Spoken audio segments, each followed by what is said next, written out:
This is the 3-hour swing jacket.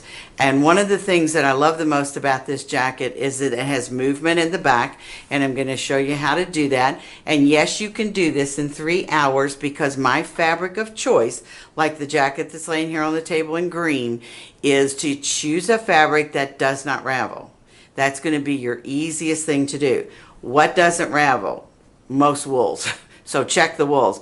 I always tell people, make sure it doesn't ravel before you purchase it.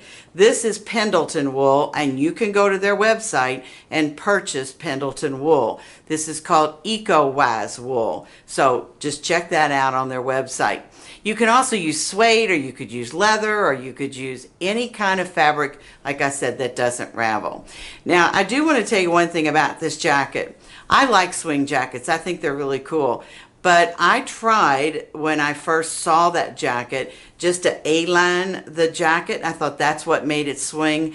That's really not what makes it swing. Because what happens when you A-line it, you get what I call dippity-doo. And this is where you get the dippity-doo, right here. So whatever you've added to the side just kind of dips in and goes away, and you've got all this fabric stuck there. So I'm going to show you a much easier way to make a swing jacket. First of all, you have the directions step by step in the book, so make sure that you follow the directions because you have pictures, directions, and everything else in the book.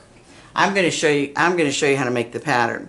You're going to start with your master pattern just like we've started all the way along. You're going to need pattern ease because you're going to make yourself a new pattern and mark it 3-hour swing jacket. Now, I know you're going to email me afterwards and say, oh my gosh, that took me 10 hours. Okay, not really. So count it up and then email me and let me know how long it took you. It's really not going to take that long because there's no facing to this. There's no two collars, there's no facing, there's no hem, there's no nothing to this. So it's fast and easy to do.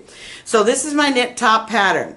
Go back to chapter 2 where it tells you how to turn this pattern into a woven jacket pattern, because what you're going to do is to add to the side seams.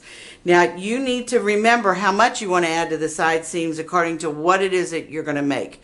Are you going to make a jacket that you're going to wear over a sweater or something really bulky? Then you need to add more seam allowance. I usually add a 1/2 inch to 3/4 of an inch for a jacket like this, because a jacket like this isn't really made to go over something big. It's more made for detail than anything else.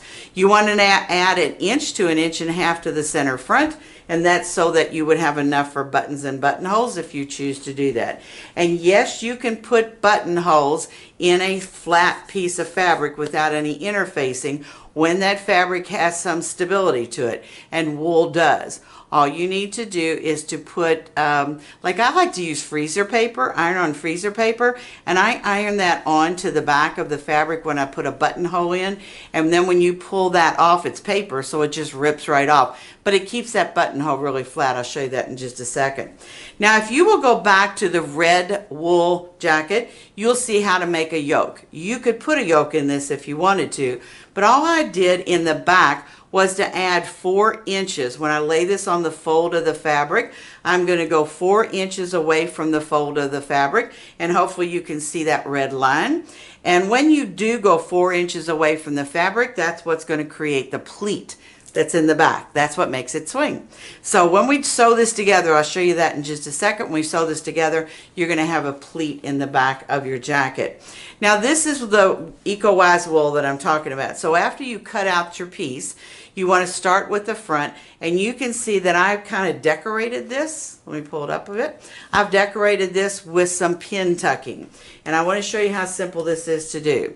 All you need is a Schmetz double needle, and you need a wave ruler. And you can buy a wave ruler anywhere. Schmetz is the best needles on the market as far as I'm concerned. I've been using them probably as long as I've been sewing.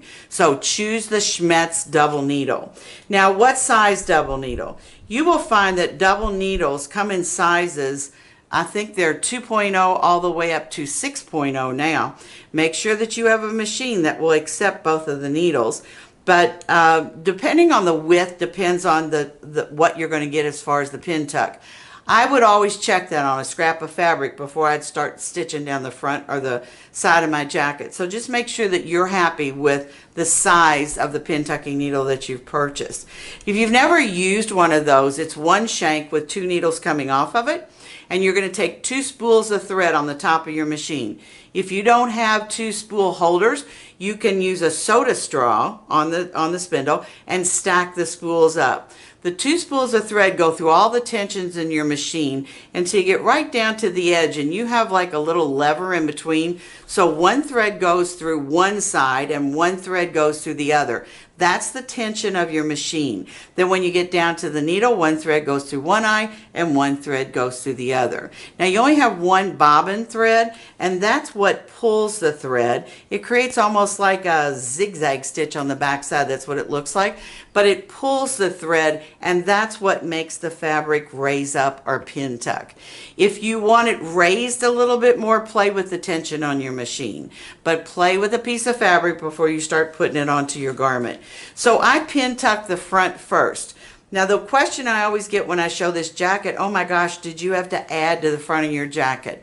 No, it doesn't take up that much room that it would be little bitty tiny amount that it would take up the front of your jacket. So don't worry about that. The same way with the one that's going horizontal. Don't worry about that. But it really does add a lot of detail to your jacket.